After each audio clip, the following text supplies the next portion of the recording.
Il bouge pas. Ça y est, c'est bon. Stéphanie fait confiance à son médecin, mais elle a un peu de mal à s'y retrouver.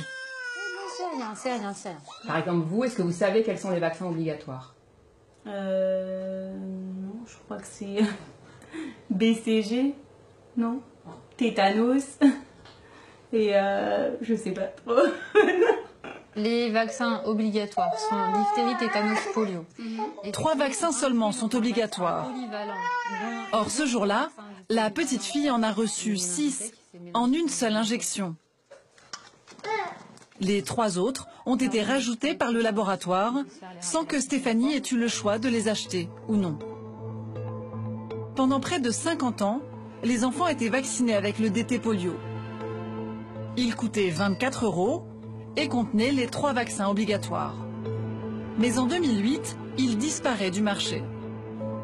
Les laboratoires proposent alors un nouveau vaccin contre 4 maladies cette fois, en incluant la coqueluche. Le prix passe à 45 €. En 2014, nouveau changement. Le vaccin proposé contient désormais 5 maladies et inclut certaines méningites. Nouvelle augmentation du prix.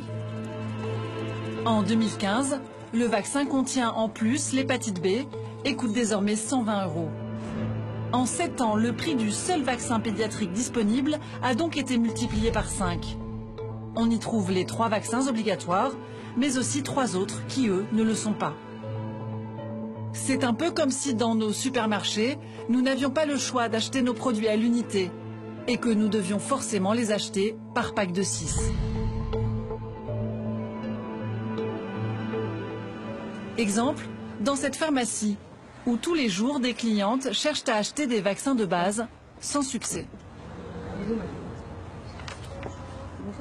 Et je voudrais savoir si vous avez ce vaccin. Eh bien non, ce vaccin est en pénurie depuis plus d'1 an en fait. D'accord, et il n'y a pas de possibilité alors, que ça... on n'a aucune information, il n'y a pas vraiment de solution en fait. Il y a énormément de gens qui sont dans cette situation, puisque nous on a un cabinet pédiatre à côté, donc on voit énormément de bébés. Donc c'est une situation qui est un peu dramatique, je trouve. Là, ça commence à poser vraiment de gros problèmes.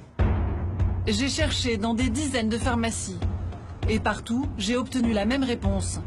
Il faut désormais acheter les 6 vaccins. Un surcoût pour la collectivité. Et le problème n'est pas uniquement financier. Parmi ces vaccins, qui nous sont vendus en plus du DT polio, certains suscitent la polémique. Comme par exemple celui de l'hépatite. Non pas C, mais B cette fois. Au siège français de GSK, un des laboratoires qui commercialise ces vaccins à 6 doses, aussi appelés hexavalents, je suis reçue par 2 dirigeants de l'entreprise.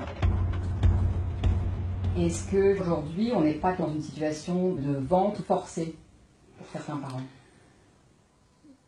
Disons que aujourd'hui, les parents, c'est vrai qu'ils ont un choix limité. Ils ont un choix limité. Je crois que c'est aussi parce que ça répond à un enjeu de santé publique qui est celui de protéger contre l'hépatite B. Il y a quand même un surcoût. Le vaccin hexavalent est plus cher que le vaccin pentavalent. Encore une fois, c'est pas du tout ce qui guide nos choix. C'est pas du tout ce qui guide nos choix. Je préférerais avoir une offre vaccinale complète et globale, afin que chacun, si je puis dire, fasse ses choix en termes de vaccination. Mais ce choix, justement, son laboratoire a apparemment tout fait pour que nous ne l'ayons pas. C'est ce que j'ai découvert sur cette vidéo que je me suis procurée. Elle date de juin 2012. Jean Stéphane, qui a dirigé la branche vaccin de GSK pendant 23 ans, y prend la parole devant des chefs d'entreprise pour leur expliquer comment il a réussi dans les affaires. Nous avons acheté tous les brevets sur l'hépatite B. C'était la première fois qu'un vaccin était protégé par brevet. Nous avons tous les brevets. Et maintenant, vous les concurrents, si vous voulez venir sur le marché, mais vous allez devoir négocier avec nous. Et je pense que c'est comme ça que la société s'est créée et est devenue successful. Et puis après, on a développé, si vous voulez, des vaccins combinés, c'est-à-dire on a mis l'hépatite B avec tous d'autres produits qui n'étaient pas protégés par brevet. Et en faisant ça, on rendait évidemment les produits combinés protégés. Mais donc la stratégie, c'est pas plus compliqué que ça. Le laboratoire a donc cherché à créer un monopole. Et il a commercialisé des vaccins multiples parce qu'il les trouvait beaucoup plus rentables. Cette vidéo-là, qu'est-ce que ça vous inspire?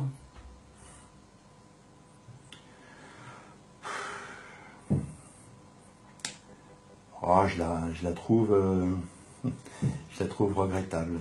C'est certain que dans l'environnement, des propos de cette nature, vus sur l'angle uniquement économique, posent question, celle que vous soulevez. Je la trouve regrettable en tant que telle, parce que les questions qui sont posées ne sont pas forcément les bonnes, et que ça jette une suspicion de plus sur un modèle économique qui est par ailleurs contesté.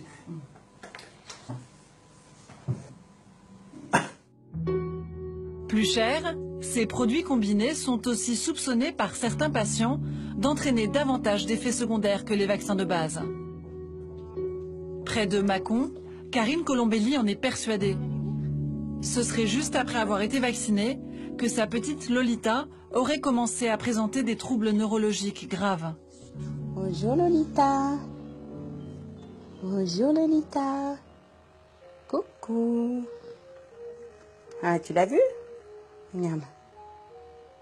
Ah ben, à l'âge de 2 mois, quand on a fait ses examens premier mois, deuxième mois, elle suivait parfaitement du regard, elle avait un très bon tonus. Il me disait que même c'était une petite fille qui évoluait plus vite que les autres, quoi, que vraiment elle était, et je vous dis même elle babillait, enfin, et d'un coup tout a disparu. Elle est carrément devenue aveugle, pour ainsi dire, quoi. Il n'y avait plus du tout de connexion qui se faisait. Ouais. Bonjour Lolita. Ça va? Oui. Oui, tu crousses, toi. Alors, ça va? Karine est loin d'être la seule dans ce cas. Aujourd'hui, plusieurs familles se sont réunies chez elle avec leur avocat, Maître Hartmann. Tout comme Lolita, le petit Owen, 2 ans, aurait lui aussi développé de graves symptômes juste après la vaccination. Et en fait, il y a vraiment eu, c'est vraiment arrivé 3 jours après la vaccination, quoi. Bon, en fait, non, même pas, c'est arrivé tout de suite, puisque il faisait que de dormir. Donc, oui. Moi, j'ai pensé que c'était la voilà. fatigue normale. En fait, il y a eu les effets immédiats, et ensuite, vous l'avez amené à l'hôpital, ou chez le médecin 3 jours après. Une vingtaine de parents poursuivent aujourd'hui l'État et les laboratoires. Ils les accusent de ne pas les avoir assez informés sur le contenu des vaccins multiples. On a fait faire cette vaccination sans qu'on ait aucune information ni de quel vaccin allait être pratiqué auprès de Lolita, puisqu'on a découvert ensuite qu'elle avait été vaccinée avec l'hépatite B par exemple. Et là, effectivement, c'était un choc, quoi. Selon les autorités sanitaires, les vaccins multiples ne présentent pourtant pas plus de risques que les autres. En fait, dans le cadre de la procédure, je mets en cause également l'État. Ah oui, parce qu'on a quand même un problème, c'est que nous, on a fait notre devoir de citoyen, on a vacciné. Voilà. Si on refuse de vacciner, moi, on m'a déjà essayé de me dénoncer de nouveau aux services sociaux pour non-vaccination. Vu l'état de ma fille, il est hors de question que je refasse vacciner, on est bien d'accord. Mais c'est un vrai problème, quoi. Depuis notre tournage, un drame s'est produit. La petite Lolita est décédée. Il y a 6 mois, une pétition a été adressée à Marisol Touraine pour qu'elle donne le choix aux parents entre plusieurs vaccins. Elle a recueilli plus de 700 000 signatures. La ministre vient d'annoncer une grande concertation pour réformer la politique vaccinale dans notre pays.